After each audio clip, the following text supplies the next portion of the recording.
আসসালামু আলাইকুম।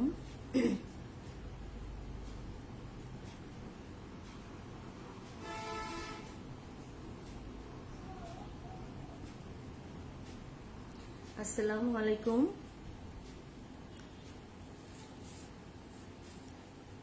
Hello friends,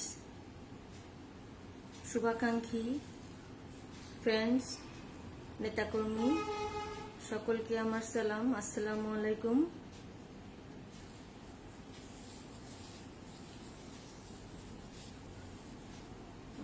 Fahim Morshed watching, ধন্যবাদ। আমাকে কি কেউ একটু জানাবেন কথা শোনা যাচ্ছে কিনা?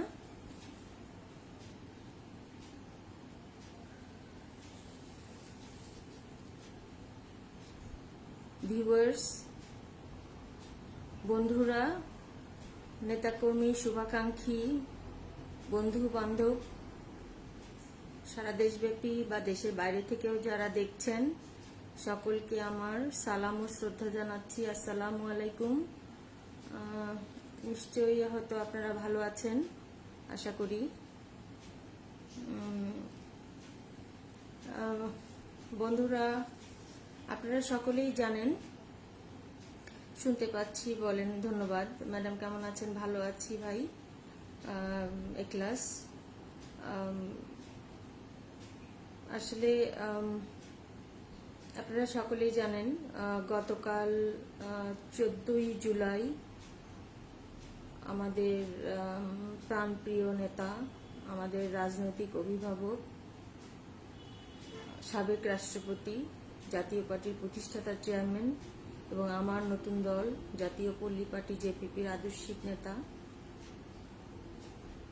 বাংলাদেশের সফল রাষ্ট্রনায়ক পল্লীবন্ধু আলহাজ হোসেন মোহাম্মদ এরশাদ স্যার, স্যারের দ্বিতীয় মৃত্যুবার্ষিকী ছিল গতকাল। মূলত আসলে স্যারের স্মৃতির প্রতি শ্রদ্ধা জানাতেই আজকে, এবং স্যারকে হারাবার কষ্ট আপনাদের সঙ্গে ভাগাভাগি করে নিতে আজকে লাইভে এসেছি। প্রথমেই আমি স্যারের স্মৃতির প্রতি শ্রদ্ধা জানিয়ে, পল্লীবন্ধু এরশাদ স্যারের স্মৃতির প্রতি বিনম্র শ্রদ্ধা জানিয়ে স্যারকে শ্রদ্ধা ভরে স্মরণ করছি। আল্লাহ যেন আমাদের প্রাণপ্রিয় নেতা পল্লীবন্ধু আলহাজ হোসেন মোহাম্মদ এরশাদ স্যারকে জান্নাত দান করেন। আপনারা সকলেই স্যারের জন্য দোয়া করবেন যেন স্যারকে আল্লাহ জান্নাতের উচ্চ মোকামে জান্নাতুল ফেরদাউস দান করেন, জান্নাতের বাসিন্দা করে নেন। আমি দেখেছি, আমি সহ গতকাল সারা দেশব্যাপী এরশাদ সৈনিকরা, এরশাদ স্যারের শুভাকাঙ্ক্ষীরা, নেতা কর্মীরা, যে যেখানেই থাকুক না কেন, সারা বাংলাদেশ ব্যাপী কেন আমি বলবো, সারা বিশ্বব্যাপী কালকে বিনম্র শ্রদ্ধার সাথে স্যারের মৃত্যুবার্ষিকী পালন করেছে। আমি সহ সকলেই। গতকাল আমি সারাদিন কোরআন কথম করিয়েছি, বাদাসর, দোয়া, মিলাদ এবং তবারক বিতরণ করেছি, যার কারণে গতকাল লাইভে আসার ইচ্ছা ছিল আপনাদের সঙ্গে কষ্ট শেয়ার করতে। কারণ গতকাল সারাদিন আমার অশ্রুসিক্ত নয়নে পার করেছি। সারাদিন শুধু স্যারের কথা মনে হচ্ছিল আর কেঁদেছি, আল্লাহর কাছে দোয়া করেছি আল্লাহ যেন স্যারকে জান্নাত দান করেন। নিশ্চয়ই আপনারাও স্যারের জন্য দোয়া করেছেন সারাদিন ব্যাপী, সেজন্য সকলের প্রতি কৃতজ্ঞতা জানাচ্ছি। জিএম রিয়াদ, রূপকার এরশাদ স্যারের প্রতি বিনম্র শ্রদ্ধা, ধন্যবাদ। আসলে কি বলবো, গতকাল এমন একটা দিন গেছে, আপনারা হয়তো বিশ্বাস করবেন কিনা আমি জানি না, গতকাল সারা দিন আমার চোখ দিয়ে পানি ঝরেছে। এটা তো শোকের মাস আমাদের জন্য, জুলাই মাস শোকের মাস, প্রতি মুহূর্তেই স্যারের কথা মনে হয়। তবুও বিশেষ করে 14ই জুলাই কেন জানি দিনটা এত বেশি কষ্টের, এত বেশি বেদনার, এত বেশি হারাবার, যে আসলে বলার ভাষা খুঁজে পাই না। কিভাবে আপনাদের সঙ্গে আমি স্যারকে হারাবার কষ্ট শেয়ার করব আমি জানি না। তবে কালকে থেকে অনেক কেঁদেছি, গুমড়ে গুমড়ে অনেক কেঁদেছি, যার কারণে আজকে লাইভে এসে ভাবলাম যে আপনাদের সঙ্গে আমি একটু কষ্টটা শেয়ার করি। আমি আর পারছি না, আপনাদের সঙ্গে কষ্টটা শেয়ার করলে হয়তো আমার কষ্টটা কমবে। কি বলবো, করোনা পরিস্থিতিতে খুব বেশি বড় পরিসরে বাইরে যাবার উপায় নেই, তবুও যতখানি সম্ভব স্যারের জন্য দোয়া করার, মিলাদ, কোরআন খতম সব করেছি, সবাই করেছে, সেজন্য সবাইকে ধন্যবাদ। আসলে পল্লী বন্ধু এমন একজন মানুষ ছিলেন, মানে তাকে ভালো না বেশে পারা যায় না। পল্লী বন্ধু এমন একজন মানুষ ছিলেন, মানে তার সঙ্গে একদিন যিনি কথা বলেছেন তিনিও তার ভক্ত হতে বাধ্য ছিল। তিনি এত বিনয়ী, এত বিনম্র, এত ভদ্র একজন রাজনীতিবিদ ছিলেন যে যে কেউ একদিন এক কথা বললে তার ভক্ত হয়ে যেত। তো আসলে তার কথা বলে আমরা শেষ করতে পারবো না, তো রাত দিন বলেও শেষ হবে না। আপনারা জানেন, আমাকে দুই একজন মাঝে মাঝে কমেন্টসও করেন আমার পোস্টগুলোতে যে আপনি সারাক্ষণ কেন পল্লী বন্ধু এরশাদ সাহেবকে নিয়ে পোস্ট করেন। কেন করব না বলেন তো? আজকে আমার রাজনীতিবিদ হয়ে ওঠার পিছনে তো সম্পূর্ণ অবদান তার। আজকে আমি যে আপনাদের মাঝে একজন রাজনীতিবিদ, হ্যাঁ আমি একজন সুপ্রিম কোর্টের আইনজীবী, আমি একজন ব্যারিস্টার, সেটা আলাদা বিষয়, সেটা হয়তো আমার নিজস্ব অর্জন, কিন্তু আজকে যে আমি রাজনীতিবিদ তার পুরোটাই অবদান পল্লী বন্ধুর। তো আমি কেন তাকে সারাক্ষণ কেন তাকে তার কথা বলবো না বলেন? তিনি আমার শ্রদ্ধার মানুষ ছিলেন, এখনো আছেন। সারা জীবন স্যারকে ধারণ করব, সারা জীবন স্যারকে শ্রদ্ধা জানাবো, যতদিন বাঁচব পল্লী বন্ধুর প্রতি বিনম্র শ্রদ্ধা তাকে মনে প্রাণে ধারণ করব, শ্রদ্ধা জানাবো সব সময়। এবং আমি বলবো, সারাক্ষণই আমি পল্লী বন্ধুর কথা বলবো, সেটা কারো ভালো লাগুক বা না লাগুক, কারণ আমি বেঈমান না। আমি যে ভালোবাসে, যে স্নেহ ভালোবাসা আমি পল্লী বন্ধু এরশাদ স্যারের কাছ থেকে পেয়েছি, সেটা তো আমি তো কখনো ভুলতে পারবো না। যেহেতু ভুলতে পারবো না, সেহেতু আমাকে বলতেই হবে, আমি বলতেই থাকবো, কারো ভালো লাগুক বা না লাগুক। একজন লিখেছেন, খন্দকার শুভ, পল্লী বন্ধুর প্রতি বিনম্র শ্রদ্ধা, অবশ্য ধন্যবাদ আপনাকে। আসলে কি বলবো জানি না, হয়তো আমি স্যারকে এইভাবে স্মরণ করি কিনা, অন্যরা কতটুকু করে আমি তাও জানি না। কারণ আপনারা জানেন যে আজকে পল্লী বন্ধু এরশাদ স্যার এত ধন সম্পদ রেখে গেলেন, এত ধন সম্পদ, এত মানুষকে উনি এমপি মন্ত্রী মানে অনেক কিছু বানিয়ে গেলেন। শেষ অবধি যে ধন সম্পদগুলো ছিল আপনারা সকলেই জানেন যে সেটা একটা ট্রাস্টের মাধ্যমে এরিকে তার সুবিধাভোগী বা বেনিফিশিয়ারি করে যাওয়া হয়েছে, কিন্তু ধন সম্পত্তির অভাব নেই। তবুও আজ দেখেন, রংপুরের পল্লী নিবাসে স্যারের সমাধি কমপ্লেক্সের কাজটা কিন্তু আজও শুরু হলো না। কেন শুরু হলো না বলতে পারেন? উনি তো ধন সম্পত্তির কমতি রেখে যান নাই। যে ধন সম্পত্তি রেখে গেছেন তার তো 100 ভাগের 1 ভাগও লাগবে না তার সমাধি কমপ্লেক্সটা তৈরি করবার জন্য। দেখেন, পল্লী বন্ধুকে শুধু কবর দিয়ে এসছে। আমি 1 বছর ফেসবুকে লেখালেখি, বিভিন্নভাবে লেখালেখি করে, আমি যুদ্ধ করে বলতে পারেন লেখালেখি করে আমি জিএম বাবু, শুভকামনা রইল, দোয়া অবশ্যই জিএম ভাই, বাবু ভাই আপনাকে ধন্যবাদ। যা বলছিলাম যে পল্লী নিবাসে সমাধিস্থলটা, স্যারের কবরের কাজ, আমি ফেসবুকে লিখতে লিখতে লিখতে লিখতে লিখতে লিখতে আমি শেষ পর্যন্ত সেখানকার যারা দায়িত্বপ্রাপ্ত লোকজন, যারা মানুষজন ওখানে আছেন, সকলকে আমি বারবার বলেছি যে যদি ওনারা না করেন, জাতীয় পার্টির দায়িত্বে যারা আছেন তারা যদি না করেন, কিংবা যদি ট্রাস্টের দায়িত্বে যারা আছেন তারা যদি না করেন, অন্তত আমাকে অনুমতি দিক, আমার সাধ্যে যতটুকু কুলায় ততটুকু আমি করব। কিন্তু আমাকে অনুমতি দেওয়া হয় নাই। সেই কারণেই বলতে বলতে লেখালেখি করতে করতে হয়তো আমাদের রংপুরের মোস্তফা ভাই, মেয়র সাহেব, তিনি হয়তো আমার মনে হয় এক পর্যায়ে বাধ্য হয়েই, কারণ স্যারকে রংপুরে দাফন করবার ক্ষেত্রে মোস্তফা ভাইয়ের অবদান অনস্বীকার্য, হয়তো তিনি লোকলজ্জার ভয়ে কিংবা এক পর্যায়ে বাধ্য হয়েই যেটুকু ওনার পল্লী বন্ধু এরশাদ স্যারের সমাধিস্থলের কাজ, যেটুকু কবরস্থান সংস্কারের কাজ উনি যেটুকু পেরেছেন উনি করেছেন। কিন্তু ওনার পক্ষে তো, আমি ওনার সঙ্গে কথা বলেছি, কিন্তু ওনার পক্ষে তো আর তার সমাধি কমপ্লেক্স পুরো কাজটা করে দেওয়া সম্ভব না। কিন্তু পল্লী বন্ধুর জন্য অন্যরাই বা কেন করবে? প্রয়োজন নাই তো, কারণ পল্লী বন্ধু যা রেখে গেছেন সেটার থেকেই যথেষ্ট, এনাফ তারপর সমাধিস্থলের কাজ করার জন্য। কিন্তু কেন হচ্ছে না? কারা সম্পদ কুক্ষিগত করে রেখেছে অথচ পল্লী বন্ধুর সমাধি কমপ্লেক্সের কাজ শুরু করছে না, তা আমি জানি না। তা পল্লী বন্ধুর যারা সৈনিক, যারা নেতাকর্মী, শুভাকাঙ্ক্ষী, তারাই বিচার করবেন। আমার আসলে বলার কিছু নাই। কিন্তু আমি আপনাদের কাছে আবেদন জানালাম যে কেন হচ্ছে না সেটা নিয়ে আপনারা একটু তদন্ত করে দেখেন, একটু চেষ্টা করে দেখেন সবাই মিলে, যেন স্যারের সমাধিস্থলের কাজটা দ্রুত মানে শুরু করা যায়। একে তো পল্লী বন্ধু আপু, আমি চট্টগ্রাম হতে, মান্নান, অপেক্ষায় ভালো ফল হয়। হ্যাঁ ভাই, ধন্যবাদ আপনাকে। অনুসন্ধান টিভি, বিনম্র শ্রদ্ধা, ভালো আছেন? হ্যাঁ ভালো আছি। আসলে যা বলছিলাম, পল্লীবন্ধু যা রেখে গেছেন সেখান থেকেও সমাধিস্থলের কাজটা করা সম্ভব। কিন্তু এছাড়াও কিন্তু উনি যত এমপি মন্ত্রী রেখে গেছেন তারাও যদি সকলে মিলে করতেন এতদিন কিন্তু হয়ে যেত। কিন্তু সেই উদ্যোগ বা ইচ্ছা কোনোটাই কারোর মধ্যে নেই। যারা দলের দায়িত্বে আছে তাদের মধ্যেও নাই, যারা জাতীয় পার্টির দায়িত্বে আছে তাদের মধ্যেও নাই, যারা ট্রাস্টের সম্পদের দায়িত্বে আছে তাদের মধ্যে তো নাই। যে যার আখের গোছানোর চেষ্টায়, মানে ব্যাপারটা হয়েছে যে উনি মরে গেছেন, উনি মারা গেছেন, আর কি, মানে এরকম একটা বিষয়। কারণ উনি মারা যাওয়াতে তো অনেকেরই কপাল খুলে গেছে।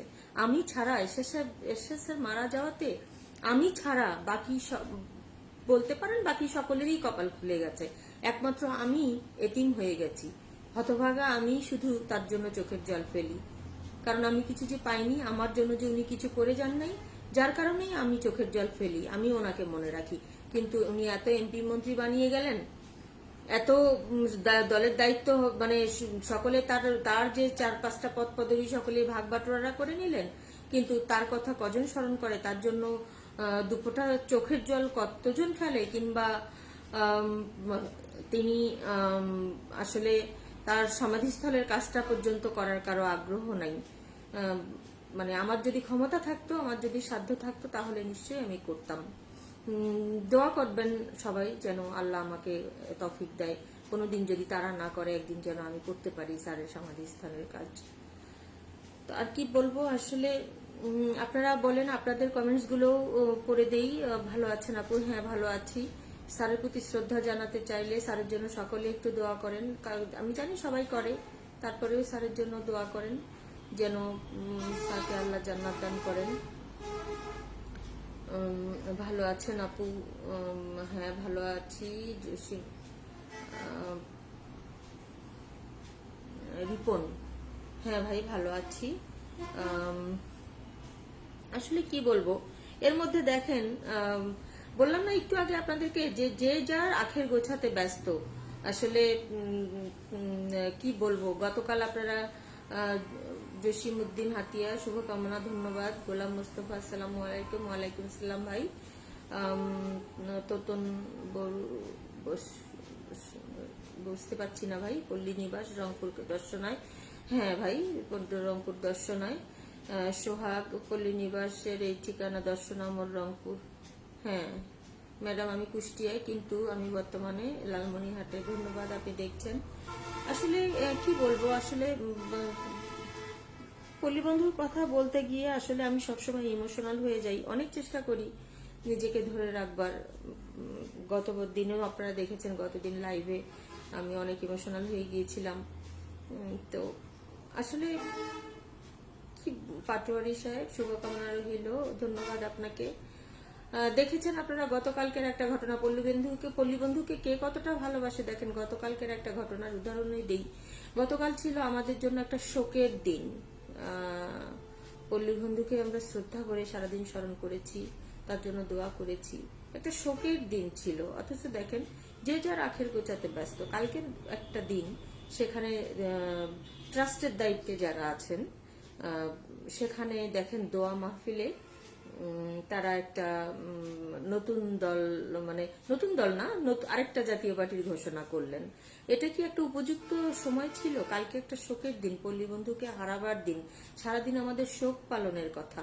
সকলে মানে ভেদাভেদ ভুলে এক কাতারে আমাদের শোক পালন করবার কথা, অথচ আমরা শোক ভুলে গিয়ে কি করলাম, আমরা একটা আলাদা আবার দল ঘোষণা দিলাম। দল ঘোষণা দিতেই পারে, যে কেউই দিতে পারে, আমিও দিয়েছি আমার একটা নতুন দল, জেপিপি, জাতীয় পল্লী পার্টি। কিন্তু দিনটা তো মনে হয় দিনটা গতকাল না হলেই ভালো হতো। কালকে একটা শোকের দিন ছিল, কালকে সকলে একসাথে এক কাতারে আমরা স্যারকে, নাজিম আহমেদ চিস্তি, কানাডা প্রবাসী, ধন্যবাদ নাজিম ভাই, আপনাকে অনেক দিন দেখি না, আপনি অনেক আগে বিদেশে চলে গেছেন। লতিফ এখন কেমন আছেন? ভালো আছি। আসলে কালকে যেটা বলছিলাম, যে কালকে বোধহয় এই ঘটনাটা না হলেই ভালো হতো। আর যে ওয়েতে কমিটিটা ওনারা ঘোষণা করলেন, হ্যাঁ এটা সত্য যে জিএম কাদের সাহেব আমাকে জাতীয় পার্টি থেকে বাদ দিয়েছেন, মাইনাস করেছেন। কিন্তু তাই বলে যে মানে একটা সম্মেলনের মাধ্যমে জিএম কাদের দলের চেয়ারম্যান হয়েছেন, তাকে অবৈধ বলা আসলে কতটা বৈধ তা আমার জানা নাই। এখন জিএম কাদের সাহেবকে যদি কেউ সরাতে চায়, তাহলে সেই সাংগঠনিক মানে ভাবেই তাকে সরাতে হবে। কেউ একজন অবৈধ বলে দিল, তাতে জিএম কাদের সাহেব অবৈধ হয়ে গেলেন, এটা অন্তত আমি মনে করি না। জিএম কাদের সাহেব আমার সঙ্গে যতই অন্যায় করুক না কেন, আমাকে দল থেকে মাইনাস করে, উনি অপমান করে বা যেভাবেই করুক না কেন, মানে জিএম কাদের সাহেব আমার সাথে যত অন্যায় করুক, অন্তত আমি একজন আইনজীবী হিসেবেও বা একজন রাজনীতিবিদ হিসেবেও অসাংগঠনিক কথা বলতে পারি না। আরেকটা বিষয় দেখেন, আরেকটা যেটাই ওনারা কি করলেন, আমাদের মানে পল্লীবন্ধুর কলিজার টুকরা, পল্লীবন্ধুর আদরের এরিক, আমরা সকলেই জানি পল্লীবন্ধুর কতটা আদরের এরিক, কারণ তার সমস্ত ধন সম্পদের একমাত্র সুবিধা ভোগকারী কিংবা বেনিফিশিয়ারি এরিককে তিনি করে গেছেন। কতটা আদর করতেন তিনি এরিককে, এবং চিন্তা করতে হবে আপনাদেরকে। আমরা তো জানি যে এরিক পল্লীবন্ধুর একমাত্র, আমরা যেটা জানি ওরসজাত সন্তান, এটা আমরা জানি।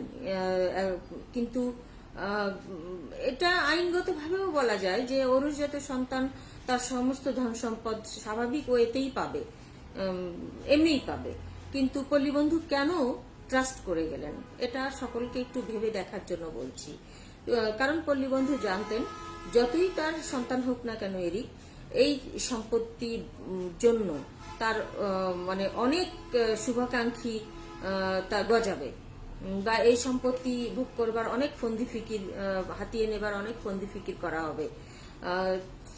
পল্লীবন্ধু কিন্তু সেই কারণেই, সেই ভয় থেকেই, কারণ এই কথাগুলো পল্লীবন্ধু আমাকে বলেছেন বিভিন্ন সময়, এই ভয় থেকেই কিন্তু পল্লীবন্ধু ট্রাস্ট করেছেন। আদারওয়াইজ তার একমাত্র সন্তানের তার সম্পত্তি ভোগ করবে, এটাই স্বাভাবিক।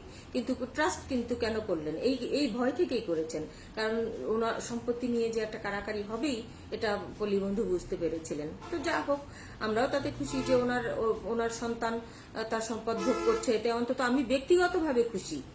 কারণ এরিক ছিল তার কলিজার টুকরা। কিন্তু এখানে কিন্তু এরিক যেভাবে কালকে জাতীয় পার্টি ঘোষণা করলো, এটা মানে আসলে কি বলবো, মানে এরিক করতে পারে, কিন্তু সেখানে আমাদের শ্রদ্ধেয় পল্লীবন্ধুর পরেই যাকে আমরা সম্মান করি, আমাদের ম্যাডাম রওশন এরশাদ, তাকে চেয়ারম্যান ঘোষণা করলেন এরিক, এবং বাকিগুলো না হয় বাদ দিয়ে দিলাম আমি। তা আমার জানা মতে বোধহয় ম্যাডাম রওশন এরশাদের এতটা দুঃসময় আসেনি যে এরিককে তাকে চেয়ারম্যান ঘোষণা করে কমিটি ঘোষণা করে দিতে হবে। আমার জানা মতে যদি ম্যাডাম রওশন এরশাদ চান, অ্যাট এনি টাইম, যে কোনো মুহূর্তে জাতীয় পার্টির চেয়ারম্যান তিনি হতে পারেন, সেরকম দক্ষতা এবং ক্ষমতা তার আছে। অন্তত এটা আর কেউ না জানুক, সেটা আমি জানি। উনি চাইলেই জাতীয় পার্টির চেয়ারম্যান হতে পারেন। কিন্তু আমার জানা মতে উনি তার দেবর, আমাদের বর্তমান জাতীয় পার্টির যে চেয়ারম্যান জিএম কাদের সাহেব, পল্লীবন্ধুর ছোট ভাই, আমার জানা মতে ম্যাডাম রওশন এরশাদ তার উপর আস্থা রেখেছেন এখন পর্যন্ত তিনি জিএম কাদের সাহেবের উপরে আস্থা রেখেছেন বলেই আমার জানা। ভবিষ্যতে কি হবে সেটা আমি জানি না, ভবিষ্যতের কথা বলে দেবে। কিন্তু আমি মনে করি যে ম্যাডাম রওশন এরশাদ মানে দলের জাতীয় পার্টির চেয়ারম্যান হতে এরিকের আশ্রয় নিতে হবে, উম, আমার মনে হয় না যে ম্যাডাম রওশন এরশাদের এতটা দুঃসময় হয়েছে। তো যাই হোক, যদিও ম্যাডাম রওশন এরশাদ পরে সেটা ক্ল্যারিফাই করেছেন, জানিয়ে দিয়েছেন সাংবাদিকদের, সংবাদপত্রের মাধ্যমে, সাংবাদিকদের মাধ্যমে, যে উনি এটার মধ্যে নেই। তো যা হোক, এখন আর কি বলবো, সেটা ওনাদের ব্যাপার। আসলে এই কথাটা বললাম কারণ আমাকে অনেকেই প্রশ্ন করেছেন কালকে থেকে যে নতুন দল নিয়ে কি, মানে আমার মতামতটা জানবার। তো আমার মতামত এটাই যে যে কেউ দল ঘোষণা করতেই পারে, কিন্তু ম্যাডামকে জাতীয় পার্টির চেয়ারম্যান এরিককে ঘোষণা করতে হবে নট নেসেসারি, তার প্রয়োজন নেই। ম্যাডাম নিজের জন্য যথেষ্ট। ম্যাডাম অনেক মানে কি বলবো, ক্ষমতাবান একজন মানুষ। তিনি চাইলেই জাতীয় পার্টির চেয়ারম্যান হতে পারেন, সে ক্ষমতা তার আছে, কিন্তু তিনি তা হতে চান না। চান না বলেই আমার জানা আর কি। তো যা হোক, এটাই বিষয়টা নিয়ে এতটুকুই কথা বললাম, বেশি না বলাই ভালো। তবে এরিকের প্রতি আমার, আপনাদের লাইভে আজকে লাইভ প্রোগ্রামের মাধ্যমে এরিকের প্রতি আমার একটা অনুরোধ থাকবে যে বাবা, তুমি আমাদের সকলের আদরের এবং তুমি তোমার বাবার কলিজার টুকরা, যার কারণে দেখো তার সমস্ত ধন সম্পদ, অর্থ সম্পদ তোমার নামে তিনি ট্রাস্ট করে গেছেন, যার একমাত্র সুবিধাভোগী তুমি। তোমার কাছে আমার অনুরোধ থাকবে, তুমি সকল ষড়যন্ত্রের ঊর্ধ্বে থেকে এবং সকল কি বলবো, সবকিছুর ঊর্ধ্বে থেকে, সকল ষড়যন্ত্রের ঊর্ধ্বে থেকে বাবাকে, মানে তোমার বাবাকে, পল্লীবন্ধুকে সবসময় স্মরণ করবে এবং তোমার বাবার সমাধি কমপ্লেক্সের কাজটা, তার রেখে যাওয়া ধন সম্পদ থেকে তুমি দ্রুত তার সমাধি কমপ্লেক্সের কাজটা শুরু করবে এবং শেষ করবে। এটুকুই তোমার কাছে আমার অনুরোধ থাকলো। আচ্ছা, আরেকটা বিষয়, গুরুত্বপূর্ণ আলোচনা। হ্যাঁ, ধন্যবাদ আপনাকে ম্যাডাম, কেমন আছেন? ভালো আছি। গুরুত্বপূর্ণ আলোচনা কারণ কালকে থেকে অনেকেই আমার মতামতটা জানতে চেয়েছেন, তো যার কারণে আসলে আমি বললাম। তো এখন এরিক কিংবা তার মা বা অন্য যে কেউ যে কোনো দল ঘোষণা করতে পারে, সেটা তাদের এখতিয়ার। তবে ম্যাডামকে যেহেতু ইনভলভ করা হয়েছে, ম্যাডাম রওশন এরশাদ, আমার সেই কারণেই আমি আসলে আমার মতামতটা ব্যক্ত করলাম যে ম্যাডাম রওশন এরশাদ নিজেই অনেক ক্ষমতাবান, তাকে দলের জাতীয় পার্টির চেয়ারম্যান হওয়ার জন্য এরিকের আশ্রয় নিতে হবে না। যাই হোক, এ বিষয়ে আসলে আর বা কথা না বাড়ানোই ভালো। তবে একটা কথা বলতে হয়, পল্লীবন্ধু এসএস স্যারের স্বপ্ন এবং আদর্শকে বাস্তবায়ন করতে হলে পল্লীবন্ধু যাদেরকে ভালোবাসতেন, আমার মনে হয় বর্তমান নেতৃত্বের তাদেরকে ভালোবাসা উচিত। কারণ আপনি কেউ কিছু মাইনাস করে কখনো কেউ সফলতা অর্জন করতে পারে না বলেই আমার জানা। তো মাইনাস যে ফর্মুলা, যে মাইনাস যে চিন্তা ভাবনা, এটা থেকে যারা শুধু যে কেউই, আমি শুধু একজনের কথা বলবো না, মাইনাস ফর্মুলা, মাইনাস করার চিন্তা ভাবনা থেকে বেরিয়ে আসাটাই সকলের জন্য মঙ্গল। সেটা সকলের ক্ষেত্রেই প্রযোজ্য, শুধু নট অনলি কারো একক আমি বলছি বা এরকম। তো আসলে বলার ভাষা নেই, কি বলবো।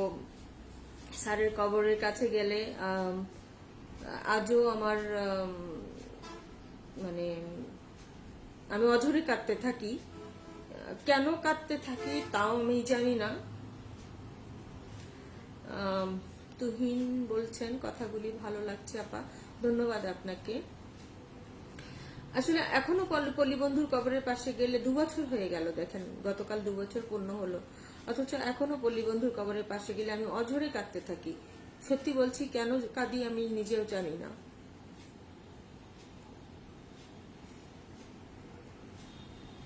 আসলে পল্লীবন্ধুকে কে কতটা ভালোবাসে, ওগুলোর অনেক উদাহরণ আমি দিতে পারি।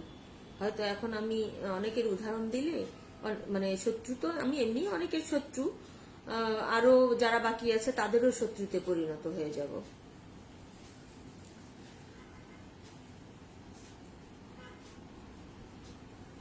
পল্লীবন্ধুর স্নেহ ভালোবাসাই তো আমার কাল হয়েছে। আসলে পল্লী বন্ধু আমাকে কতটা ভালোবাসতেন, কতটা স্নেহ করতেন সেটাই তো কেউ মেনে নিতে পারেনি, যার কারণে তো আমাকে আসলে সব দিক থেকেই আমাকে শেষ করে ফেলার একটা চেষ্টা চালানো হয়েছে। আজকে কি বলবো, মানে আজকে একটা উদাহরণ দিই। গতবার লাইভে পল্লী বন্ধু স্যারকে নিয়ে যখন গতবার একটা লাইভ প্রোগ্রামে ছিলাম, তখন আপনারা আমার কিছু কথা শুনেছিলেন। আজকে একটা কথা বলি। আমাকে যখন আপনারা সকলেই জানেন, 10ম জাতীয় সংসদ নির্বাচনে আমি মহাজোটের প্রার্থী ছিলাম, কিন্তু স্যারের কথায় প্রত্যাহার করাতে আমি এমপি হতে পারিনি।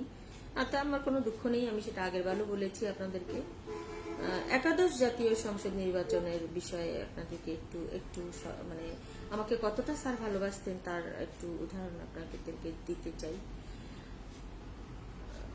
আসলে কথাগুলো বলার অর্থ হলো স্যারকে স্মরণ করা, স্যারের স্মৃতির প্রতি শ্রদ্ধা জানানো, মানে একটা চেষ্টা করছি আর কি।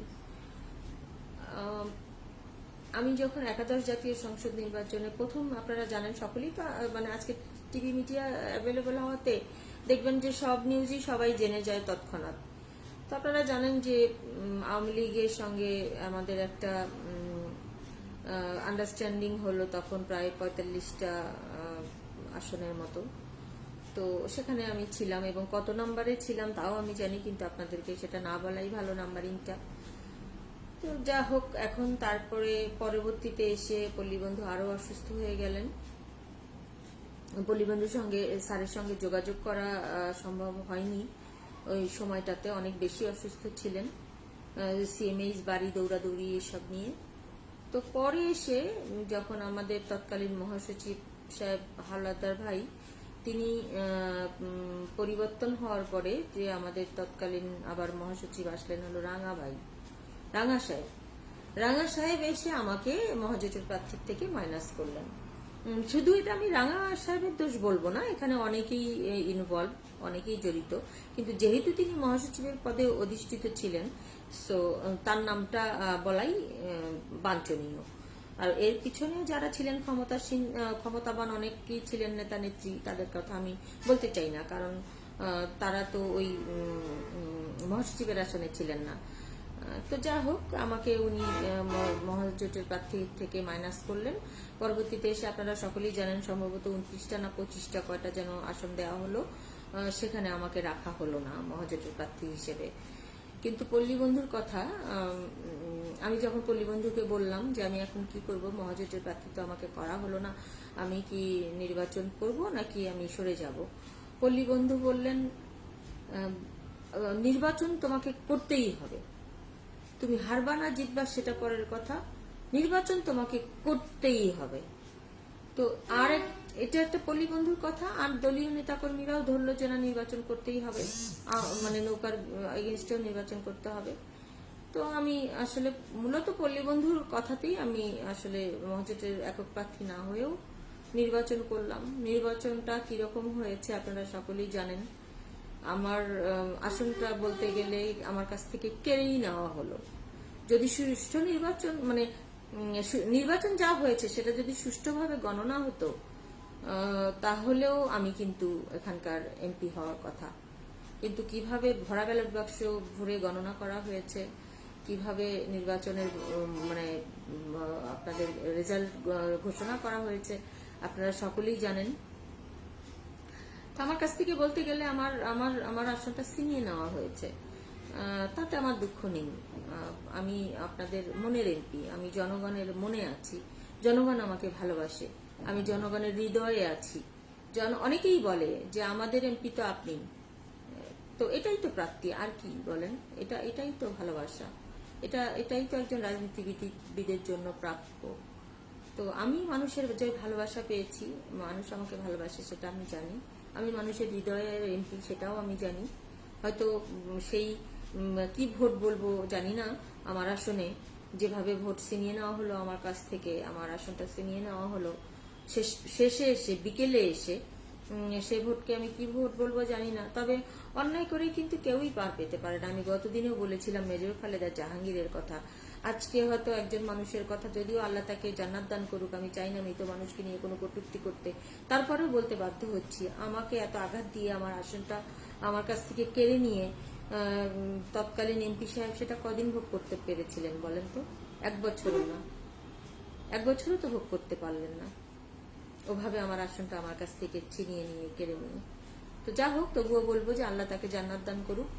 যদি ওনার কোনো ভুল ত্রুটি থেকে থাকে আল্লাহ যেন ক্ষমা করে দেন। তো যাই হোক, এখন আগামী ইলেকশন আছে, দ্বাদশ ইলেকশন সামনে আছে, দেখা যাক। আমি যেহেতু আপনার রাজনীতিবিদ, রাজনীতি মানে নেশার থেকেও বড় নেশা। এইখানে একবার কেউ আসলে এখান থেকে সরার কোনো উপায় নেই। তো আগামী ইলেকশন আরো 2.5 বছর আছে, দেখা যাক কোথাকার পানি কোথায় যায়, কি হয়। তবে জনগণ যতদিন পাশে থাকবে ততদিন রাজনীতি করব। এমপি হওয়াটাই বড় কথা না, জনগণের পাশে থাকাটাই বড় করার কথা, জনগণের হৃদয়ে থাকাটাই বড় কথা। এমপিসি বাজ আছে কাল নাই, কিন্তু একজন রাজনীতিবিদ হয়ে ওঠার পিছনে অনেক শ্রম, অনেক সময়, অনেক ত্যাগ তিতিক্ষার প্রয়োজন হয়। আমি আমার ব্যক্তিগত জীবনকে বিসর্জন দিয়েছি রাজনীতির কারণে, আপনারা সবাই জানেন। আমি ব্যক্তিগত জীবন নাই বললেই আমার চলে, আমি ব্যক্তিগত জীবন বিসর্জনই দিয়েছি রাজনীতির জন্য। তো এত বড় ত্যাগ, এত বড় বিসর্জন কি বৃথা যাবে? আমার মনে হয় না। আল্লাহ একদিন আমাদেরও দিন দিবে, আমাদেরকেও মানে আমার শুভাকাঙ্ক্ষীদেরকেও আমাকে কিছু করার তৌফিক দান করবে আল্লাহ, সেই আশাতেই আছি। এবং আমার বিশ্বাস আল্লাহ সেটা আমাকে দেবেনি, কারণ আল্লাহ আমাকে সবই দেন। আল্লাহ আমাকে বিশ্বাস করেন না করেন আপনারা, আর এ পর্যন্ত আমি আমার প্রায় 40 বছরের জীবনে আমি বয়সটা বোধহয় বলেই দিলাম আপনাদেরকে, কোনো অসুবিধা নেই, কারণ বয়স লুকানোর কোনো ইচ্ছা আমার নাই। তো আমার এই 40 বছরের জীবনে আমি আল্লাহর কাছে যা চেয়েছি, যখন যা চেয়েছি তাই পেয়েছি। আল্লাহ আমাকে কখনো নিরাশ করেন নাই, তবে একটু রয়ে সয়ে, মানে একটু ধীরে আস্তে ধীরে। তবে এটাও আপনারা জানেন, সবুরের ফল মিঠা হয়। তো আসলে আমি আমি এমন মানে আমি যা চেয়েছি সবই পেয়েছি, সেজন্যই বোধহয় আমি যা পাই সেটার মূল্যটা আমার কাছে অনেক বেশি। তো যা হোক, অনেক কথা তো বললামই, আসলে কি বলবো, ও যেটা বলছিলাম যে পল্লী বন্ধুর কথা, যে পল্লী বন্ধু কতটা এসএসআর আমাকে কতটা ভালোবাসতেন তার একটা উদাহরণ আজকে আপনাকে দিতে, অনেক উদাহরণই দেই ফেসবুকে, অনেক সময় লিখি, আজকে আরেকটা লাইভে একটা উদাহরণ দেই। সেটা হচ্ছে যে যখন একাদশ জাতীয় সংসদ নির্বাচনে আমি আমার মানে বলতে পারেন আমাকে হওয়া এমপি হতে দেওয়া হলো না, আমার নির্বাচনটা এভাবে ধ্বংস করে দেওয়া হলো, কেড়ে নেওয়া হলো আমার বিজয়টাকে। এরপরে পল্লীবন্ধু আমাকে, এটা ছিল 27শে জানুয়ারি নির্বাচন হলো, পল্লীবন্ধু আমাকে সিঙ্গাপুর থেকে ফোন করলেন 29 জানুয়ারি সন্ধ্যা 7টায়, বাংলাদেশ সময় 7টায় ফোন করে। উনি হাসপাতালে তো কাতরাচ্ছেন, অসুস্থ, ফোন টোন ধরতেও পারেন না। ওহাব ছিল, ওহাব নামে যে ছেলেটা স্যারের দেখাশোনা করতো, সেই ছেলেটা ওহাব ছিল স্যারের সঙ্গে। ওহাব ফোন দিয়ে স্যারকে ধরিয়ে দিয়েছে। আর স্যার তো ভীষণই অসুস্থ, খুব জ্বর, সবসময় জ্বর, কথা বলতে পারে না, কি মানে স্যার তখন কথা বলে আসলে সত্যি কথা অর্ধেক বোঝা যায়, অর্ধেক বোঝা যায় না, এত অসুস্থ। তারপরেও দেখেন, সিঙ্গাপুরে যিনি চিকিৎসা করতে গেছেন এত অসুস্থ, এরপরেও তিনি আমাকে এত অসুস্থতার মাঝে 29 জানুয়ারি সন্ধ্যা 7টায় ফোন করেছেন। ফোন করে উনি স্যার ফোন করার সঙ্গে তো আমি হাউমাউ করে কাঁদা শুরু করে দিয়েছি। স্যার শুধু বললেন তুমি কেঁদো না, স্যার ফোন করে বললেন তুমি কেঁদো না, আমি বেঁচে থাকলে তোমাকে আমি এমপি বানাবোই। বললেন তুমি কেঁদো না, 4-5টা শব্দ শুধু বললেন যে তুমি কেঁদো না, আমি বেঁচে থাকলে তোমাকে এমপি বানাবোই, তুমি কেঁদো না। এই কথা বলে স্যার ফোনটা রেখে দিলেন, বেশি কথা বলতে পারতেছিলেন না, অসুস্থ। তো আমি এরপরে আমি যোগাযোগ করার চেষ্টা করেছি, কিন্তু যতবারই ফোন করেছি ওহাব ধরে বলেছে স্যারের তো হুঁশ নেই, আপনি কার সঙ্গে কথা বলবেন, স্যার তো ঘুমাচ্ছে, ঘুমের ওষুধ দিয়ে স্যারকে তো ঘুম পাড়ানো হয়েছে। তো যা হোক, এই পর্যন্তই রইল। তো আমি এরপরে ঢাকায় গেলাম। ও এর মাঝে স্যার যেটা বললেন আমাকে যে তুমি কেঁদো না, তোমাকে আমি আমি বেঁচে থাকলে তোমাকে আমি এমপি বানাবই। তুমি একটু, তখন মহাসচিব হচ্ছে সরি, আমি দুঃখিত,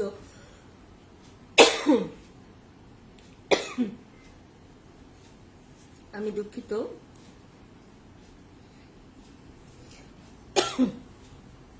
তখন মহাসচিব হচ্ছে রাঙা সাহেব। স্যার বললেন তুমি একটু রাঙার সাথে কথা বলো, এভাবে বললেন, তুমি একটু রাঙার সাথে কথা বলো। আজকে আমি খুব দুঃখ ভারাক্রান্ত মন নিয়ে আপনাদেরকে কথাটা বলতেছি। হয়তো রাঙা ভাই এতে আমাকে শত্রু বানাতে পারে, খারাপ ভাবতে পারে, কিন্তু তারপরেও সত্য সত্যই আমি বলতে ভয় পাই না। আমি ঢাকায় গেলাম 30 তারিখে, 29 তারিখ স্যার এই কথা বললেন ফোন করে। আমি ঢাকায় 30 তারিখে গেলাম মহিলা, আসলে বেসিক্যালি মহিলা আসনের জন্য, একাদশ জাতীয় সংসদ নির্বাচনের পর। এরপর ঢাকায় গেলাম। তো যেহেতু স্যার রাঙা ভাইয়ের সাথে কথা বলতে বলেছেন, আমি 31 তারিখ রাত 10টার সময় রাঙা ভাইকে ফোন করলাম।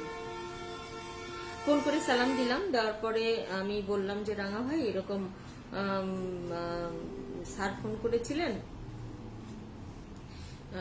আপনার সঙ্গে কথা বলতে বলেছে। উনি জাস্ট এটা রেকর্ডেড, সরকার চাইলে এই রেকর্ড বের করে করতে পারে। আমি জাস্ট এই কথা বললাম যে রাঙা ভাই এসে স্যার ফোন করেছিলেন পরশুদিন, উনি আমাকে আপনার সঙ্গে কথা বলতে বলেছে মহিলা সংরক্ষিত মহিলা আসনের ব্যাপারে। না, উনি বললেন কি ব্যাপারে, আমি বললাম সংরক্ষিত মহিলা আসনের ব্যাপারে। উনি জাস্ট আমার সঙ্গে খুবই দুর্ব্যবহার করলো এবং খুব দুর্ব্যবহার করলো এবং খুব রেগে বলতে, স্যার রাখেন আপনার এরশাদ, জাস্ট কোড আনকোড। চাইলে ফোন রেকর্ড আছে সরকারের কাছে, সরকার চাইলে সেটা দেখতে পারে। উনি জাস্ট এই কথাটা বললেন, আর রাখেন আপনার, চিৎকার করে রাখেন আপনার এরশাদ, এই কথাটা বললেন। তো আজকে রাঙা ভাই আপনাকে আমি বলি, আপনি আজকে কোথা থেকে কি হয়েছেন? আপনি যে এতবারের এমপি হয়েছেন, মন্ত্রী হয়েছেন, হ্যাঁ, দলের একটা মহাসচিব হয়েছেন, কার বদৌলতে হয়েছেন? এরশাদ সাহেবের বদৌলতে হয়েছেন। আর সেই এরশাদ স্যারের কথা বলতে আপনি বলেন রাখেন আপনার এরশাদ। এরশাদ তো আপনার কোনোদিন হবে না, এরশাদ আমারই হবে। এরশাদ তো আপনার হবে না, কারণ এরশাদ সাহেবকে তো আপনারা কখনোই ভালোবাসেননি, শুধু এরশাদ সাহেবকে ব্যবহার করেছেন। এরশাদের নাম ব্যবহার করে এমপি মন্ত্রী হয়েছেন, কিন্তু ভালোবাসেননি কখনো এরশাদ সাহেবকে। না হলে এই কথা একজন মৃত্যুপথযাত্রীকে আপনি এভাবে বলতে পারেন রাখেন আপনার এরশাদ? এ কথা কেউ বলতে পারে? কোন এরশাদ ভক্ত এই কথা বলতে পারে? এটা রেকর্ডেড, ফোন রেকর্ডেড। চাইলে সরকার সেই, আমি তারিখ পর্যন্ত বলে দিলাম, সেই সময় সেই ফোন রেকর্ড সরকার চাইলে দেখতে পারে। কথাটা কত কষ্টের। যে এরশাদের বিনিময়ে মন্ত্রী এমপি হয়, কোটি কোটি টাকা, শত কোটি টাকার মালিক হয়, হাজার কোটি টাকার মালিক হয়, দলের মহাসচিব হয়, সেই এরশাদের কথা শুনে বলে রাখেন আপনার এরশাদ। এরশাদ আমারই। ওই যে আপনি বলছেন না রাখেন আপনার এরশাদ, আপনার এরশাদ, এরশাদ আমারই। এরশাদ কোনোদিন আপনাদের হবে না। আপনারা শুধু তাকে ব্যবহার করেছেন, আগেও করেছেন, এখনো করছেন, ভবিষ্যতে করবেন। তো এটা একজন উদাহরণ দিলাম আর কি। এরকম হাজারোটা উদাহরণ দিতে পারি, মানে অনেকের অনেক কিছুই জানি, সবার খবরই জানি আমি। বললে তো সবাই শত্রু হয়ে যাবে, এমনিতেই শত্রু, আরো শত্রু হয়ে যাবে। আরেকটা বিষয় বলি, যে এরই রেস ধরে যে স্যার কতটা আমাকে ভালোবাসতেন সেটার উদাহরণ দিতে গিয়ে এটা বললাম। তো ওই পর্যন্তই থাকলো রাঙা সাহেবের সাথে কথা। এরপরে স্যার নাকি মানে শুধু আমাকে এমপি বানানোর জন্য, এটা আমার সকলের কাছ থেকে শোনা কথা, স্যার আমাকে কিন্তু বলেনি, সেটাও বলছি, সকলের মুখ থেকে শোনা কথা। স্যারের আসবার কথা হচ্ছে 16ই ফেব্রুয়ারি। রাঙা ভাইয়ের সাথে আমার কথা হলো 31শে জানুয়ারি, আর স্যার আসবার কথা 16ই ফেব্রুয়ারি চিকিৎসা শেষ করে দেশে। কিন্তু শুধুমাত্র স্যার আমার সঙ্গে কথা বললেন 29শে জানুয়ারি। এরপরের থেকেই নাকি স্যার সবাইকে বলেছেন যে আমাকে এমপি বানানোর জন্য স্যার দেশে আসতে চান। না হলে স্যার নাকি বলেছেন যে আমি দেশে যেতে চাই, না হলে ওকে কেউ এমপি বানাতে দেবে না, ওকে কেউ এমপি হতে দেবে না, দিলারাকে কেউ এমপি হতে দেবে না, ব্যারিস্টারকে কেউ এমপি হতে দেবে না, আমাকে দেশে যেতেই হবে। এগুলো হচ্ছে কার কার কাছ থেকে শোনা কথা? আমি বলছি এটা হচ্ছে আমাদের তৎকালীন মহাসচিব হাওলাদার ভাইয়ের কাছ থেকে শোনা। এটা আমাদের বর্তমান যে মহাসচিব জিয়াউদ্দিন বাবলু, তিনি নিজে আমাকে ফোন করে বলেছেন যে দিলারা তুমি স্যারকে আসতে নিষেধ করো। আমি কই, স্যার তো আমাকে কিছু বলেনি যে স্যার দেশে আসতেছে, বলে না, স্যার আমাকে নিজে বলছে আজকেই ফোন করে বলছে যে স্যার দেশে আসতেছে শুধু তোমাকে এমপি বানানোর জন্য। এটা বর্তমান যে মহাসচিব জিয়াউদ্দিন বাবলু সাহেব তিনি নিজে আমাকে বলেছেন যে স্যার শুধু দেশে আসতেছে তোমাকে এমপি বানানোর জন্য, চিকিৎসা বাদ দিয়ে। স্যার নাকি জিয়াউদ্দিন বাবলু সাহেবকে বলেছে যে আমি দেশে যাব, আমি চিকিৎসা করাবো না এখন, কারণ আমি দেশে না গেলে ডিলারাকে ওরা এমপি বানাবে না, ব্যারিস্টারকে ওরা এমপি হতে দেবে না। এই জন্য নাকি জিয়াউদ্দিন বাবলু সাহেবকে স্যার বলেছেন যে স্যার চিকিৎসা বাদ দিয়ে দেশে আসতেছেন। তাহলে বলেন আমার কি আর এমপি হওয়া লাগে? একজন সাবেক রাষ্ট্রপতি পল্লীবন্ধু, একজন পার্টির চেয়ারম্যান মৃত্যুসজ্জায়, তিনি চিকিৎসা বাদ দিয়ে সিঙ্গাপুর থেকে নাকি শুধু আমার কারণে আমাকে এমপি বানানোর জন্য এসেছিলেন দেশে। এটা তো জিয়াউদ্দিন বাবলুর মুখ থেকে শোনা, এটা হচ্ছে সুনীল শুভ রায়ের মুখ থেকে শোনা। সুনীল শুভ রায়ও আমাকে নিজে ফোন করে বলেছেন যে দিদি আপনি ইয়ে করেন, স্যারকে আসতে নিষেধ করেন, আপনার জন্যই স্যার আসতেছে। আমাকে নিজে বলছে স্যার ফোন করে যে সুনীল আমি না গেলে ওকে কেউ এমপি হতে দেবে না। তিনজন মানুষ এই কথাটা আমাকে ফোন করে বলছে, একটা হাওলাদার ভাই, একটা বর্তমান মহাসচিব জিয়াউদ্দিন বাবলু, একটা সুনীল শুভ রায়। তিনজন মানুষ আমাকে ফোন করে বলছে যে স্যার শুধুমাত্র আপনার কারণেই দেশে আসতেছে চিকিৎসা বাদ দিয়ে আপনাকে এমপি বানানোর জন্য। আপনি স্যারকে নিষেধ করেন, স্যারকে আসতে নিষেধ করেন, আমরা কথা দিচ্ছি আপনাকে আমরা এমপি বানাবো, কথা দিচ্ছি এমপি বানাবো। আরেকটা কথা বলে রাখি, 29 জানুয়ারি স্যার যখন আমার সঙ্গে কথা বললেন তখন আরো একটা বলতে ভুলে গেছিলাম, কয়েকটা কথা বলেছে, তার মধ্যে যে কটা কথা আগে বলেছে সেটা বললাম, এবং সাথে একটা কথা বলেছে যে আমি তোমার নাম সহ একটা লিস্ট পাঠিয়েছি ওদের কাছে বলতে কাদের কথা মিন করেছেন আমি জানি না, নিশ্চয়ই তখন দায়িত্বপ্রাপ্ত যারা ছিলেন সংরক্ষিত আসনে তাদের কথাই বলেছেন। স্যার বললেন যে আমি ওদের কাছে তোমার নাম দিয়ে একটা লিস্ট পাঠিয়েছি। লিস্টটা আসলে কার কাছে পাঠিয়েছেন বা সেই লিস্টটা কি হয়েছে আমি আজও পর্যন্ত জানি না। এরপরে স্যার চিকিৎসা বাদ দিয়ে 4 ফেব্রুয়ারি স্যার দেশে আসার সিদ্ধান্ত নিলেন। আমি কিন্তু কিছুই জানি না, স্যার কিন্তু এই কথা আমাকে বলেনি। এই কথা নাকি বলেছে হাওলাদার ভাইকে, এই কথা বলেছে সুনীল শুভ রায়কে, এই কথা বলেছে নাকি জিয়াউদ্দিন বাবলু সাহেবকে। তারা তিনজনই আমাকে নিজে ফোন করে এই কথাটা বলেছে। বলার পরে আমি কি বলবো, আমি পল্লীবন্ধুকে ওনাদের যাতে আমার উপরে দায়ভার না আসে যে আমার জন্য স্যার চিকিৎসা বাদ দিয়ে দেশে আসতেছে, আমি স্যারের সাথে কথা বলার বহু চেষ্টা করেছি, বহুবার ফোন করেছি ওয়াহাবের কাছে, কিন্তু ওয়াহাব প্রতিবারই বলেছে স্যার ঘুমাচ্ছে সিঙ্গাপুরে, স্যার ঘুমাচ্ছে। আমি আর পল্লীবন্ধুকে বলতে পারলাম না যে আপনি দেশে যদি আমার জন্যই আসেন তাহলে আসবার কোনো দরকার নাই, আমি এমপি হতে চাই না, আমার এমপি হওয়ার দরকার নেই, আপনার সুস্থতাটাই আমার কাছে বড়, আপনি সুস্থ হওয়াটাই আমার কাছে সবচেয়ে বড় উপহার, আমার এমপি হওয়ার দরকার নেই, আমি এমপি হতে চাই না, আপনি চিকিৎসা শেষ করে দেশে ফেরেন। এই কথাটা আমি স্যারকে বলতে পারিনি, কারণ যতবার ফোন করেছি ওয়াহাবের একটাই কথা, আপনি ইয়ে করেন, স্যার ঘুমাচ্ছে। তারপরে আসলেই দেখলাম পল্লীবন্ধু 4 ফেব্রুয়ারি দেশে আসলেন, হুইল চেয়ারে, তখন তার অবস্থান হুইল চেয়ারেই, তার চলাফেরা সবকিছু কি বলবো। সেদিন এয়ারপোর্টে আমি ছিলাম,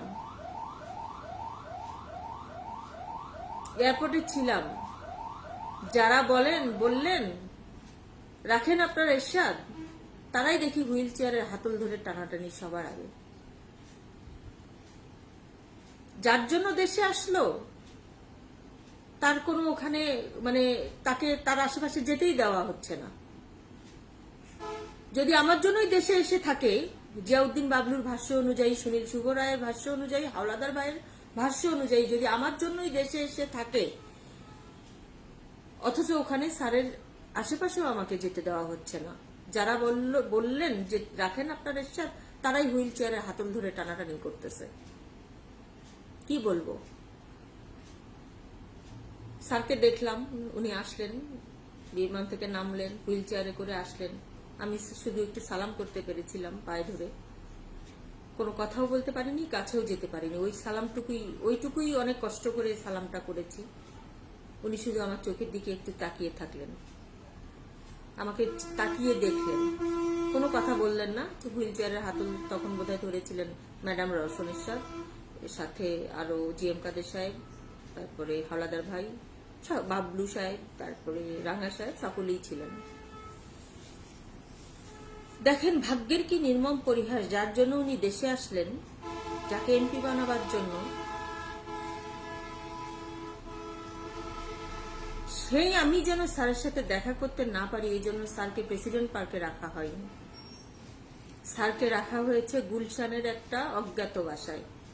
আপনারা হয়তো সকলেই জানেন গুলশানে স্যারের একটা বাসা ছিল আলাদা, সেই বাসায় আমি কখনো যাইনি, দেখিও নি। সেই বাসায় স্যারকে রাখা হয়েছে যাতে আমার সঙ্গে স্যার দেখা করতে না পারে, আমি যেন স্যারের সাথে দেখা করতে না পারি, শুধুমাত্র আমার জন্য, শুধুমাত্র আমার কাছ থেকে দূরে সরাবার জন্য।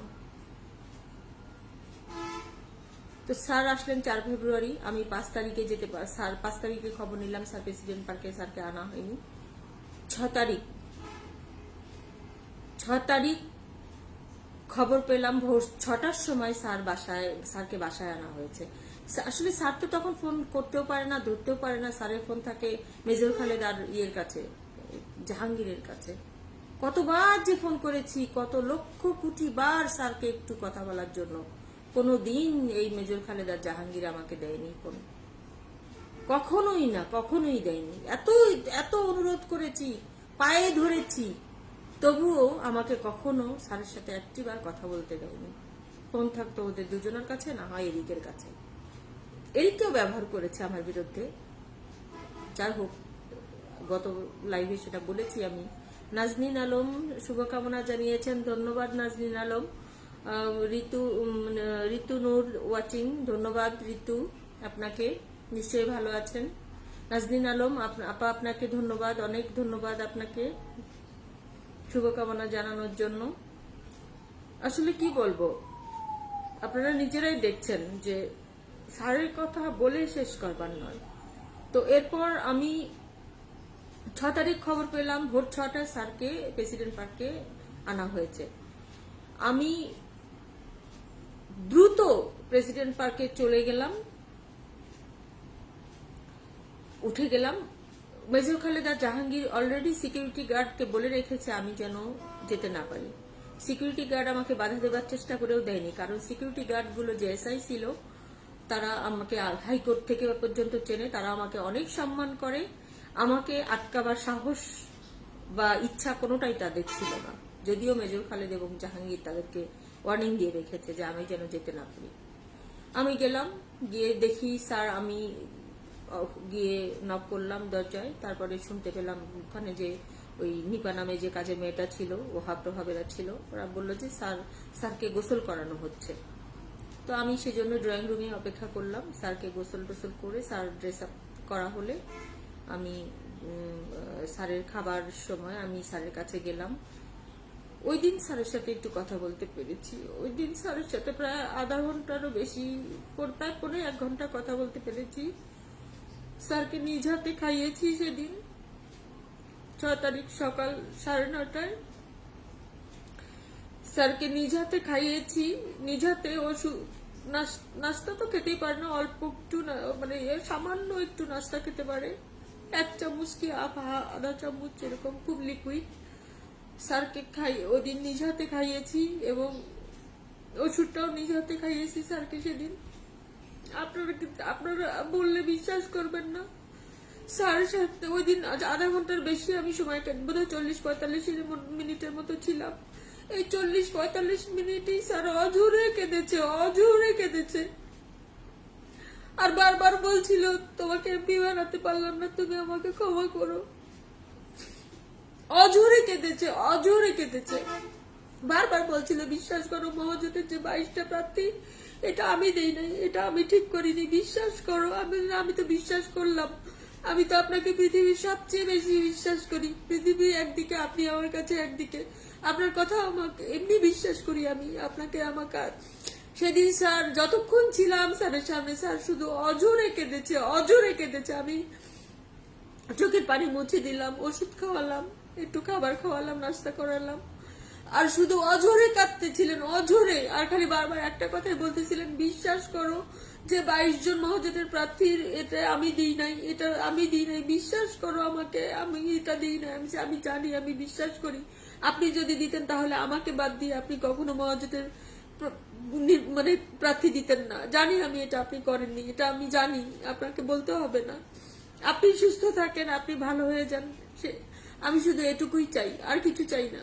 এমপি হওয়া লাগবে না আমার, আপনি সুস্থ থাকেন, আপনি ভালো থাকেন, আপনার আশীর্বাদ আমার সাথে আছে, আপনার আশীর্বাদ আমার মাথার উপরে থাকলে আমার এমপি হওয়া লাগবে না। সেই কি ওই এত হৃদয় বিদারক ছিল সেদিনে স্যারের সাথে আমার মানে সময়টুকু বুঝাতে পারবো না। ওই শরীর নিয়ে বিশ্বাস করবেন না আপনারা, ওই শরীর নিয়ে কেঁদে টেঁদে কান্নাকাটি করে ওই শরীর নিয়েই সেদিন উনি বনানী অফিসে গিয়েছিল। জিএম কাদের সাহেব, রাঙা সাহেব এবং যে মহিলা আসনের যে কমিটি, যে যারা আর কি সংরক্ষিত আসনের দায়িত্বে ছিলেন, তাদের সাথে দেখা করার জন্য ওই অসুস্থ শরীর নিয়ে হুইল চেয়ারে বসে বনানী অফিসে গেছে শুধুমাত্র আমার কথা বলবার জন্য যে আমাকে যেন তারা সিলেক্ট করে। এটা তো রেকর্ডেড, এটা তো লুকোচুরি কিছু নাই, এগুলো তো সবাই জানে, অফিসে মানুষ জানে না। হুইল চেয়ারে বসে তিনি সেদিন বনানী, সবাই ফোন করে আমাকে বলতেছে যে দেখেন স্যার আপনাকে কত ভালোবাসে, হুইল চেয়ারে বসে বনানী অফিসে আসছে শুধু আপনার কথা বলার জন্য যে আপনাকে যেন সিলেক্ট করা হয় সংরক্ষিত আসনের জন্য। এত ভালোবাসে স্যার আপনাকে, সবাই ফোন করে করে বলতেছে স্যার আপনার জন্যই বনানী অফিসে আসছিলেন। তাহলে বলেন তো, এত ভালোবাসা, এত স্নেহ মমতা আমি কি করে ভুলি? তবুও অসুস্থ একজন মানুষ হুইল চেয়ারে বসে বনানী অফিসে গিয়ে এই পর্যন্ত রিকোয়েস্ট করে আসলো, তবুও তারা আমাকে এমপি হতে দেয়নি। কি বলবো আর বলেন। এরপরে তো আর একদিন শুধু দেখা করতে পেরেছি, 8 তারিখ সকাল 11টায়। সেদিন মেজর খালেদ কি করেছে সিএমএস এর নাম করে, সেটা তো গত লাইভে আপনাদেরকে বলেছি। এরপরে আর স্যারকে দেখতে পারিনি। 8 তারিখ ওই 11টায় একটুক্ষণ 5 মিনিটের জন্য দেখা হয়েছে। মেজর খালেদ চালাকি করে তো নিয়ে গেল, সিএমএস এর কথা বলে গুলশান মার্কেটের সামনে রেখে দিল স্যারকে, সেটা তো গতদিন বলেছি আমি। এরপরে 9 তারিখে বিকেল 3টা থেকে 4টা 1 ঘন্টা প্রেসিডেন্ট পার্কের দরজার সামনে ডুকরে ডুকরে কেঁদে আসছি, ডুকরে ডুকরে, যে একটিবার দেখতে দাও জাহাঙ্গীর, তোমার পায়ে পড়ি আমি, একটিবার দেখতে দাও স্যারকে। সেই জাহাঙ্গীর তো নাই এখন, মেজর খালেদও নাই, মৃত। আল্লাহ তাদের পাপের শাস্তি দিয়েছে। জাহাঙ্গীরকে ফোন করছি, স্যারের ফোন থাকে জাহাঙ্গীরের কাছে, জাহাঙ্গীর ফোন না হলেও বোধহয় 50 বার ফোন করেছি। ধরার পরে পায়ে ধরে পর্যন্ত বললাম জাহাঙ্গীর তোমার পায়ে ধরি, আমাকে একটিবার স্যারকে দেখতে দাও, আমি এমপি হতে চাই না, ধন সম্পত্তি কিছুই চাই না, একটিবার শুধু স্যারকে দেখতে দাও। জাহাঙ্গীর আমাকে দেখতে দেয়নি। আমার কান্না দেখে তখন ওখানে যে সিকিউরিটি যারা ছিল, সিকিউরিটি যাদের প্রোটোকলের দায়িত্বে যারা ছিল, পুলিশের লোকজন, একজন এসআই ইনচার্জ, তিনি পর্যন্ত অঝরে কাঁদলেন আমার ডুকরে ডুকরে কান্না দেখে। কিন্তু কি করবে, বেচারার তো হাত পা বাঁধা, তাকে তো অর্ডার যা দেওয়া হবে সে তো তাই পালন করতে বাধ্য, তাই না?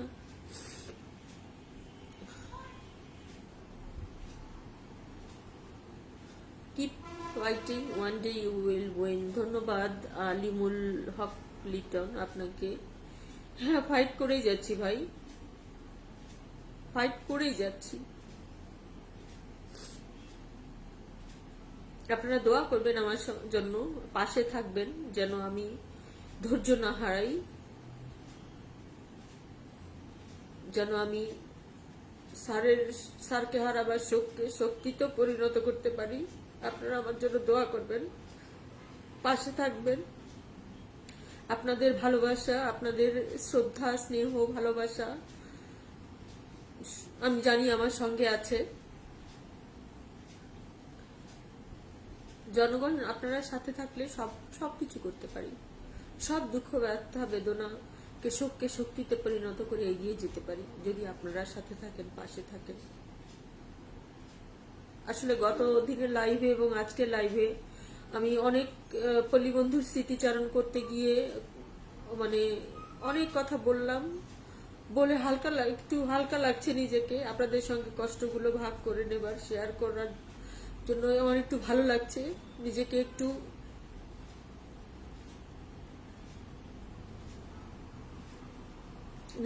হালকা মনে হচ্ছে, যার কারণে আপনাদের সঙ্গে শেয়ার করলাম গত 2 দিন। কি বলবো, আপনারা জানেন আমি নতুন দল একটা ঘোষণা করেছি। আমার দলের নাম জাতীয় পল্লী পার্টি জেপিপি, যার প্রস্তাবিত চেয়ারম্যান আমি, এবং পল্লী বন্ধুর নামের সাথে সঙ্গতি রেখে, যেহেতু পল্লী বন্ধু আমার দলের আদর্শিক নেতা, পল্লী বন্ধুর নামের সঙ্গে সঙ্গতি রেখেই জাতীয় পল্লী পার্টির নাম রাখা হয়েছে।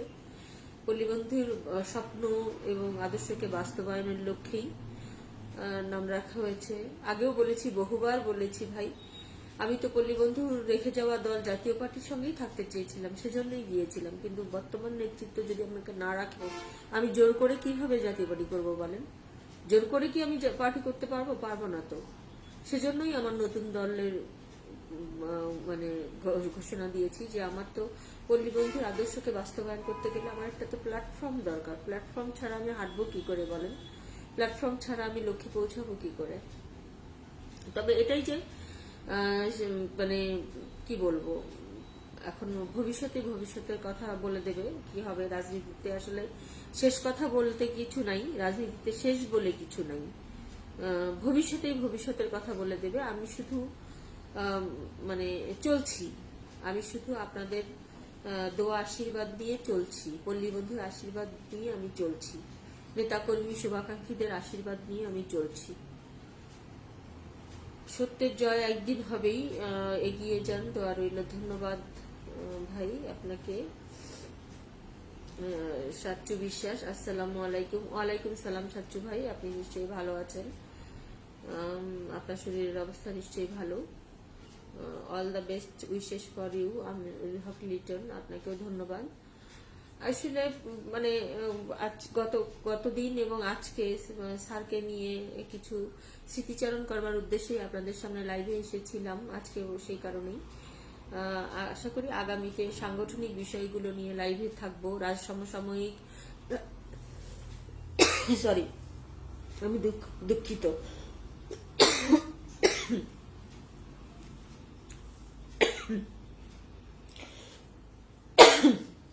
আশা করি আপনারা পাশে থাকলে, আপনাদের উৎসাহ পেলে আগামী দিনগুলোতে সমসাময়িক বিষয় নিয়ে লাইভে থাকবো। সমসাময়িক রাজনৈতিক এবং সমসাময়িক বিষয়গুলো নিয়ে রাজনীতিতে আসবো, সাংগঠনিক বিষয় নিয়ে লাইভে আসবো। তো এই দুটা দিন ছিল পল্লী বন্ধুকে স্মরণ করবার জন্য। আসলে পল্লী বন্ধুকে তো সবসময় স্মরণ করব, মানে বিশেষ করে এই দুটা দিন শুধুমাত্র পল্লী বন্ধুকে স্মরণ করবার, তার প্রতি শ্রদ্ধা জানাবার জন্যই।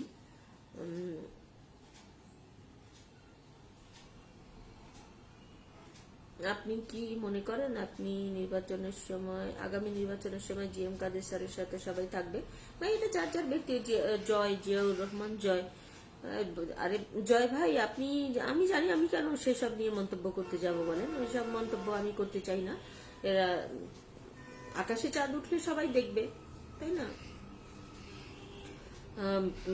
দিদারুল আলম ফজু, আপনার দাম অবশ্যই হবে ইনশাল্লাহ। সহসভাপতি চট্টগ্রাম দক্ষিণ জেলা জাতীয় পার্টি। ধন্যবাদ আপনাকে ভাই, আপনাকে দিদারুল আলম ফজু, আপনাকে ধন্যবাদ ভাই। আসলে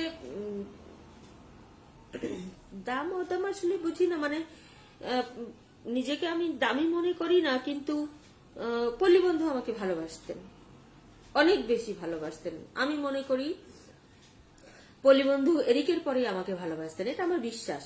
কারণ পল্লী বন্ধু বিভিন্ন সময় তার প্রমাণও দিয়েছেন, এটা আমার বিশ্বাস। আমার জন্য তিনি কিছু করতে যেতে পারেন নাই বা আমাকে এমপি বানাতে পারেন নাই, তাতে আমার কিছু যায় আসে না, কিন্তু আমার প্রতি তার ভালোবাসার কোনো কমতি ছিল না। একটা অসুস্থ মানুষ কি করবে, যে মানুষটা হুইল চেয়ারে বসে দিন কাটায়, মানে মৃত্যুর আগে 6-7 মাস তো হুইল চেয়ারেই কাটিয়েছেন। হুইল চেয়ারে বসা একটা মানুষ কি করতে পারে, যিনি একটা ফোন করতে পারেন না, একটা ফোন ধরতে পারেন না, যিনি অন্যের দয়ায় চলেন। এমনও তো খবর পেয়েছি আমি, ধন সম্পদ ভাগাভাগি করে নেওয়ার পরে, এটা অবশ্য ওই যে আমাদের তৎকালীন মহাসচিব রাঙা সাহেবের মুখ থেকেই শোনা। পার্টি অফিসে একদিন তিনি সম্মেলনের আগে, আমি যখন পার্টি অফিসে গিয়েছিলাম, তখন তিনি সকলের সামনে এই কথাটা বলেছেন, এটা গোপন কিছু না। উনি এমন কথাও বলেছেন যে ধন সম্পদ ভাগাভাগি হয়ে যাওয়ার পরে প্রায়ই আমি যে দেখতাম যে পল্লী বন্ধু, আপনারা জানেন সকলেই, একটা বয়সে গিয়ে মানুষ শিশু হয়ে যায়, বয়স্ক মানুষ, বৃদ্ধ মানুষ আর শিশুর মধ্যে কোনো তফাৎ নেই। শিশু যেমন যেমন তার বাথরুম বা আনুষঙ্গিক কাজগুলো অবলীলায় করে ফেলে, যখন মানুষের বয়স হয়ে যায় তখনও তারা দেখবেন যে বিছানায় হয়তো বাথরুম টাথরুম হয়ে যায়। এটা স্বাভাবিক একটা বিষয়। তো ওই আমাদের রাঙা সাহেবই বলতেছিলেন একদিন যে শেষের দিকে একটা সম্পদ ভাগাভাগি হয়ে যাওয়ার পরে, সম্পদ নিয়ে নেওয়ার পরে স্যারের এমন অবস্থা হয়েছিল যে চাকর বাকর স্যারের বাথরুম পর্যন্ত ঠিক মতো পরিষ্কার করতো না। এটা রাঙা ভাইয়ের কোড আনকোড, এটা রাঙা ভাইয়ের কথা। তো তাই যদি হবে দেখেন, সেজন্যই হয়তো স্যারের কাছে আমাকে যেতে দেয়নি।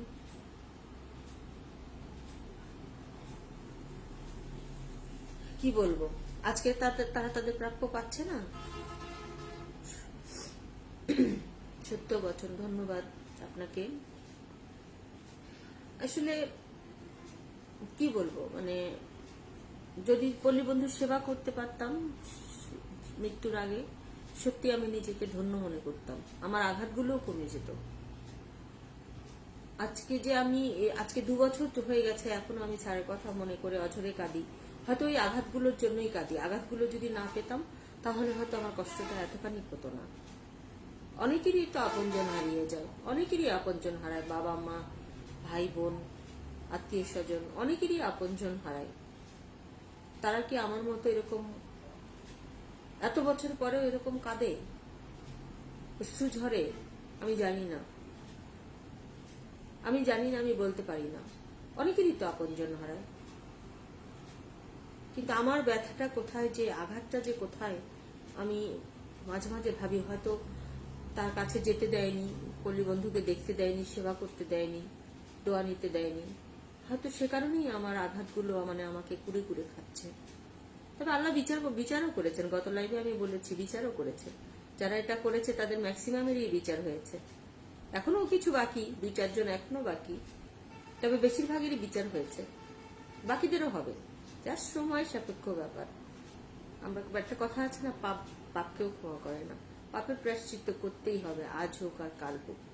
পাপের প্রায়শ্চিত্ত করতেই হবে, পাপের কোনো ক্ষমা নেই।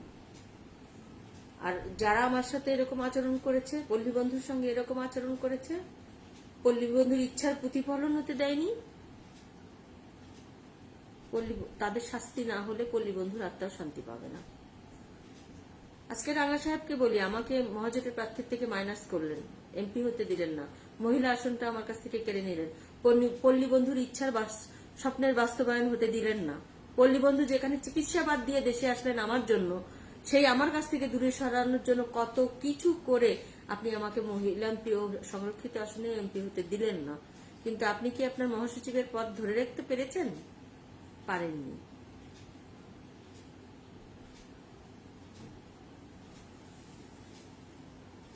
কি বলবো, বলার ভাষা নেই। শুধু তাই না, দেখেন এই যে বর্তমান মহাসচিব সাহেব জিয়াউদ্দিন বাবলু সাহেব, স্যার বেঁচে থাকতে কিন্তু তিনি আমাকে অনেক খুশি করার চেষ্টা করতেন, সব সময় প্রশংসা বাণী করতেন। হ্যাঁ, স্যারের সামনে আমার প্রশংসায় ওনার মানে অস্থির অবস্থা হতো। কিন্তু আমি যতটুকু জানি যে আমাকে মাইনাস করার পিছনে জিয়াউদ্দিন বাবলু সাহেবেরও একটা হাত আছে। এটা আমার শোনা কথা, আমি জানি না, আমি শুনেছি বিভিন্ন জায়গা থেকে।